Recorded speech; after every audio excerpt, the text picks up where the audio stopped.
Pada episod lepas, aku telah ceritakan 5 kisah misteri yang pernah berlaku di UiTM Segamat. Dan pada episod kali ini, aku akan ceritakan 5 lagi kisah berkenaan. Kalau anda sudah bersedia, jom kita dengarkan.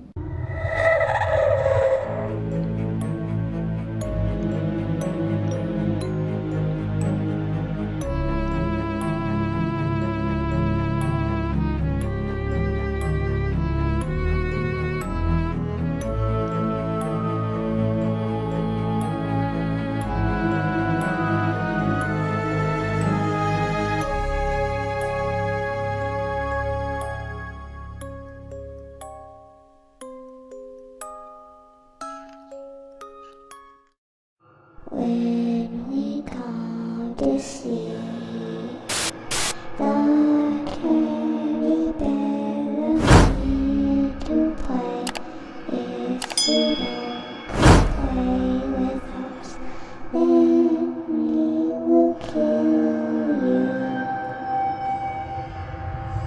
Mommy? Mommy? Kisah pertama, gangguan suara wanita menangis. Kisah ini diceritakan oleh salah seorang pelajar perempuan di Sektor C bernama Husna melalui email Jangan Tegur Studio. Dalam email tu Husna ada bagi tahulah kolej yang mana satu. Tapi aku takkan bagi tahu sebab korang boleh teka sendiri. Dekat Sektor C ni ada 4 kolej. Kolej Zamrud, Kolej Sempana Alam Buana, Kolej Simanjakini dan Kolej Intan. Husna ni beritahu dia ni suka belajar pada waktu tengah malam, terutamanya pada pukul 12 ke atas. Sebab pada waktu awal tu dalam pukul 8-9 dia akan meluangkan masa dengan roommate dia, pergi makan, menonton movie dekat laptop. Dan pada pukul 12 ni dia kata dia suka study pada waktu ni sebab agak tenang pada waktu tu. Semua orang dah tidur kan dalam bilik dia.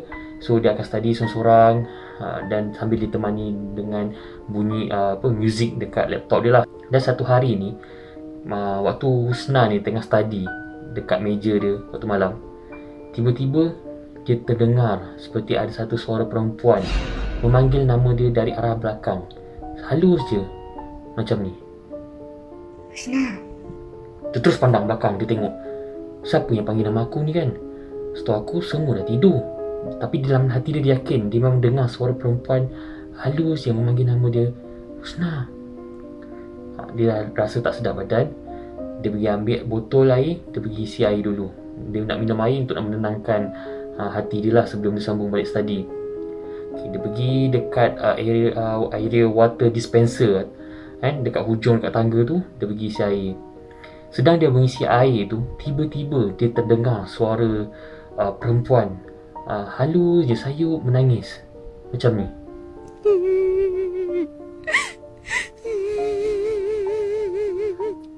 Sayup je dia dengar kan. Dah hati dia cakap lah, ini tak lain tak bukan mesti bergaduh dengan boyfriend lah ni kan. Dia dengar je suara perempuan tu menangis sayup. Tiba-tiba masa dia nak patah balik ke arah bilik dia untuk nak sambung study tu, mata dia terpandang dekat salah satu blok di mana dia ternampak seperti ada satu perempuan memakai pakaian baju jubah putih, rambut panjang, sedang menenung ke arah dia. Dia tenung balik ke arah makhluk tu. Dia tengok betul ke apa yang dia nampak kan.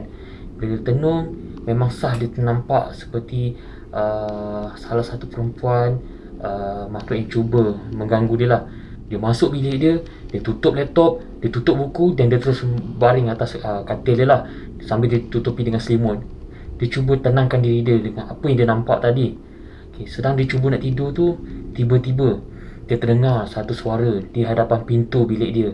Suara perempuan sedang gelak sambil berkata macam ni. Aku tahu. Kau nampak tadi kan?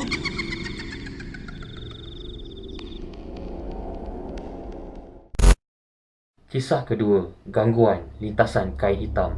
Cerita ini dikongsi oleh salah seorang pelajar lelaki bernama Syafiq, dan kisah ini berlaku pada tahun 2012. Syafiq ni seperti biasa pada waktu malam dia akan bersama dengan girlfriend dia lah makan di NR Cafe. Selepas makan dalam waktu jam pukul 9 macam tu, dia akan menghantar pulang girlfriend dia balik ke kolej di Sektor B. Aku tak tahu kolej yang mana satu, mungkin Mutiara, mungkin Baiduri. Dan pada ketika itu Kolej Nilam masih lagi belum beroperasi, dan aku boleh katakan Kolej Nilam ni sebagai kolej yang terbengkalai sejak tahun 2007 kalau tak silap aku. Selepas makan, Syafiq ni dan girlfriend dia lah akan melalui satu jalan shortcut di antara Kolej Nilam dan Surau Asyakirin. Dia akan lalu satu kawasan tu untuk keluar ke jalan utama, jalan besar. Dan untuk ke Kolej Settle B, Syafiq dan girlfriend dia ni lah akan melintasi satu kawasan iaitu di Kolej Nilam. Kolej Nilam pada ketika itu memang sangat menyeramkan sebab banyak sangat pokok-pokok besar di hadapan Kolej Nilam ni lah, dengan daun-daun dia, dengan gelapnya kan. So pada hari kejadian, Syafiq ni sebenarnya dia tak berapa sihat lah, rasa badan dia agak lemah, panas-panas kan. Dan tapi dia gigihkan juga untuk menghantar girlfriend dia balik ke kolej di Settle B. Untuk makluman korang, di depan kolej Settle B ni ada satu hutan di mana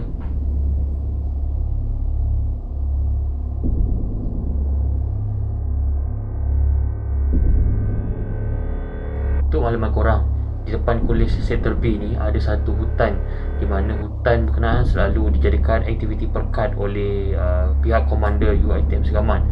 Dan pada malam kejadian, semasa Syafiq nak pulang ke arah kolejnya, dia terpaksa melalui semula di kawasan hutan tu lah dan di kawasan Kolej Nilam.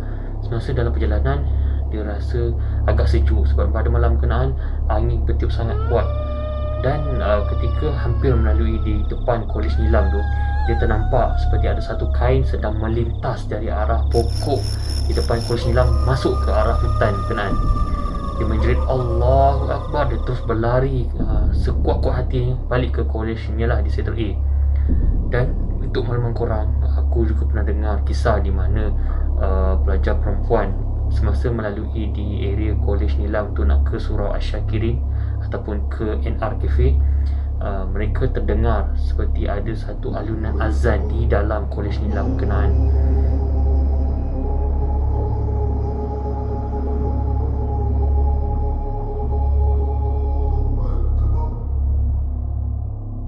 Tapi untuk makluman korang juga, Kolej Nilam ni pada tahun 2014 telah dibina semula dan disiapkan sepenuhnya. Kisah ketiga, tetamu datang tanpa muka. Di UiTM Segamat ni terdapat satu rumah non-resident di atas bukit.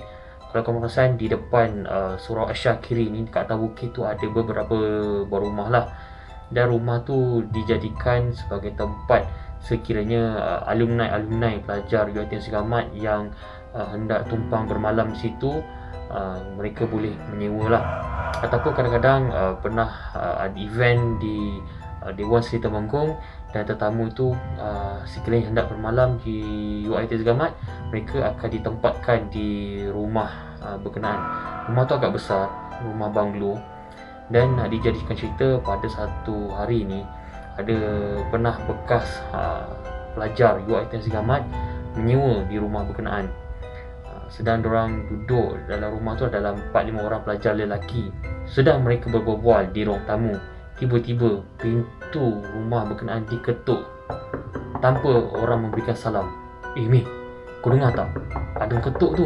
Kau pergi buka sekejap. Tak nak aku. Tak siapa-siapa ketuk, tak ada bagi salam je. Pukul berapa aku tengah malam ni kan? Tak nak, tak payahlah buka pintu kan. Kita buat tak dengar je. Kau pergilah, tengok jap siapa. Kau ni. Yelah, aku tengok jap. Amir ni disuruh oleh pelajar-pelajar ni lah untuk tengokkan siapa yang ketuk pintu rumah tu lah. Sedang dia buka pintu tu, dia ternampak ada seperti jemaah seorang lelaki memakai kopiah putih tanpa muka di depan rumah dia. Astaghfirullahalazim, dia menjerit. Dia terus tutup pintu tu dan dia terus masuk rumah lah. Dan kawan-kawan dia bercakap lah, Meh, asal lu kau ni? Asal kau menjerit? Amin ni dia cerita lah, dia ternampak seperti ada satu jemaah lelaki berjubah putih, berkopiah di depan pintu rumahnya tanpa muka. Dan malam tu diorang sama-sama tidur di ruang tamu lah beramai-ramai. Kalau untuk makluman korang, rumah di atas tu ataupun non-resident tu, rumah tu memang tidak berpenghuni lama lah. Akan digunakan apabila ada orang datang untuk menyewa ataupun ada tetamu yang datang di Dewasa Temenggung dan ditempatkan di rumah berkenaan. Kisah keempat, gangguan bayang-bayang. Kisah ini diceritakan oleh salah seorang pelajar lelaki yang meminta aku untuk merahsiakan namanya lah. Jadi aku namakan sebagai Iman. Kejadian ni baru saja berlaku semasa PKP yang baru-baru ini, di mana semua pelajar diminta untuk balik ke rumah masing-masing. Susulan pengumuman kerajaan untuk membenarkan pelajar-pelajar di IPT untuk pulang ke kampung masing-masing. Dan Iman ni sebelum pulang ke rumah, dia dan beberapa rakannya lah, seramai 5 orang. Diorang decide untuk malam tu untuk makan kat luar di Bandar Segamat, naik kereta lah. Diorang pergi keluar makan semua. Dan sebelum 10 malam, diorang akan balik semula ke UiT Segamat. Semasa dalam perjalanan pulang tu, dia ternampak dekat satu kawasan di area kalau kawasan masa ada traffic light nak masuk ke semula arah UiT Segamat tu, lepas tu ada hutan. Di situ salah seorang dalam kereta berkenaan ternampak seperti ada satu budak-budak sedang berjalan kaki pada waktu malam. Dan nak dijadikan cerita, rakannya lah, aku namakan sebagai Syahir. Syahir ni dia pergi menegur. Dia kata, korang cuba tengok, ada ke waktu-waktu macam ni budak ni jalan kaki kat area gelap ni? Imat ni pun cakap lah, weh, kau ni jangan tegur lah waktu-waktu malam. Kau nampak apa benda, kau jangan tegur. Kau ni pun kan. Lepas tu Syahir, okay, sorry. Syahir ni minta maaf lah sebab dia tak perasan, sebab dia macam pelik kan. Waktu-waktu malam dia ternampak ada budak berjalan kaki seorang-seorang waktu gelap, pukul 9 malam itu kan. So sampainya di UiT Segamat, lepas parking semua, diorang berlima berjalan kaki untuk balik ke kolej. Dalam perjalanan tu, untuk nak ke kolej di sektor A, ada 2 jalan. Jalan pertama, diorang terpaksa lalu di jalan admin, bangunan admin, dan akan ikut tangga-tangga blok lecturer dan sampai ke atas. Di mana jalan kedua ni adalah jalan yang lebih singkat lah, tetapi mereka terpaksa untuk memanjat area bukit untuk sampai ke kolej di Sepadan Riau. Semasa berjalan ni, ketika di area klinik kesihatan Penawar, kat situ ada satu tiang lampu. Sedang diorang jalan gelap-gelap semua kan, berborak, tiba-tiba Imat ni yang berada di belakang sekali, dia minta semua orang untuk stay, jangan bergerak. Dia kata, weh korang stop kejap. Semua macam tersentak lah kan. Ada yang tengah gelap, tiba macam, kau dah kenapa Imat kan, malam-malam jerit pula kan, kepala kau ni? Imat kata, jap, korang diam, korang jangan gerak, stay. Aku rasa macam lain macam ni. Lepas tu diorang kata, kau kenapa? Apa yang macamnya? Imat kata, jap aku nak kira bayang-bayang aku 1, kau 2, 3, 4, 5. Ada 6 bayang. Imat ternampak ada lebihan bayang-bayang dalam kalangan diorang tu lah, sedangkan diorang hanyalah berlima. Imat tak puas hati. Dia kata mungkin dia tersilap mengira lah. Dia cuba sekali lagi mengira. Ini bayang-bayang aku 1, bayang-bayang kau 2, 3, 4, 5. Memang 6. Dia ternampak 6 bayang-bayang pada malam tu. Semua orang macam tengoklah bayang-bayang masing-masing kan. Dan diorang dapati ada satu bayang-bayang tu agak pelik, sebab bayang-bayang tu agak macam pendek, seperti seorang budak-budak. Diorang semua menjerit kan, macam terkejut. Semua berlari bertempiaran lah. Ada yang lari ikut belakang Penawar, ada yang terus lari ikut bukit masuk ke kolej dekat Sepadan Riau lah. Sebab itulah, kalau boleh korang pelajar-pelajar di UiT Segamat, kalau boleh pada waktu malam janganlah merayau ataupun meronda di area pusing di area sekitar Segamat lah. Kalau boleh waktu malam lepas makan terus balik bilik, study ke atau tengok movie ke kan. Sebab waktu-waktu macam tu, waktu malam memang kawasan-kawasan di UiTM Segamat tu agak seram sebab yalah kawasan tu kan dikelilingi oleh hutan. Kisah kelima, gangguan ditegur polis bantuan. Kisah ini diceritakan oleh salah seorang pelajar perempuan di kolej di sektor C. Aku tak boleh beritahu kolej yang mana satu, tapi aku boleh beritahu kolej ni berdekatan dengan Intan Food Corner. Korang teka-lah sendiri kan. Okey, kejadian ni diceritakan oleh Amira, di mana Amira ni pun ada salah seorang pelajar yang suka study pada lewat malam. Selalunya pada pukul 12 ke atas lah. Bilik Amira ni berada di tingkat 3, bilik di atas sekali. Okey, Amira ni pada waktu malam sedang dia tengah study. Dia tengah study waktu tengah malam sebab waktu study waktu tengah malam ni dia rasa lebih senang nak masuk lah sebab lebih tenang, sunyi. Dia tengok dia punya roommate lagi 3 orang semua tengah tidur kan.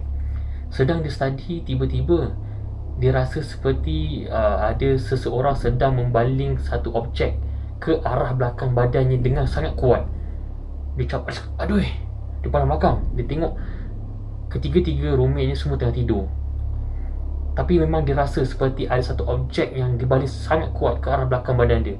Dia tengok lantai pun, dia memang tak ada apa benda pun yang jatuh kan. Dia cuba tenangkan diri dia, kata, siapa yang baling kat aku ni kan. Masa tu dia dah rasa sangat tak sedar hati.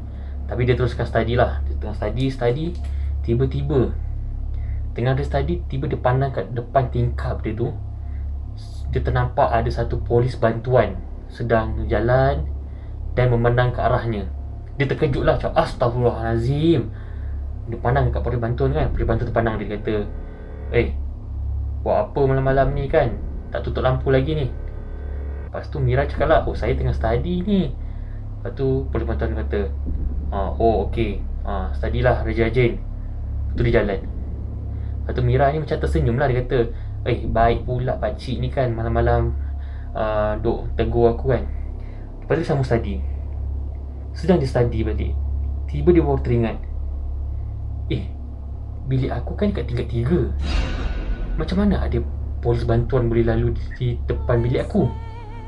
Dan barulah dia sedar bahawa yang menegurnya itu adalah jemaah polis bantuan, bukannya adalah polis bantuan yang betul.